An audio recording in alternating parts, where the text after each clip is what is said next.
Tak prvá tretina nám nevyšla, čo sa týka toho premieňania šancí. Mali sme ich opäť, myslím si, že dosť na to, aj sme dali viac ako jeden gól. Potom sme dostali nepríjemný vlastný gól, čo nás našťastie nepoložilo, a v tretej tretine sme opäť, tak ako posledný zápas, sa nám podarilo premeniť tie šance a sme zvíťazili.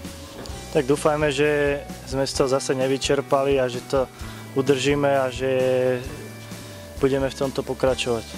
No myslím, že posledné dva zápasy tá atmosféra bola si najlepšia, čo som zažil tuto v Tipsport Arene, okrem toho zápasu so Slovanom, ale že tí diváci tiež už cítia, že ide do tuhého a že sa podľa toho aj chovajú.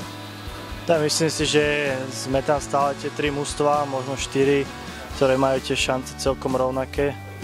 Stretieme sa ešte súboji so Slovanom aj s Donbassom, ktorí sú stále naši konkurenti, takže budeme bojovať asi do posledného zápasu.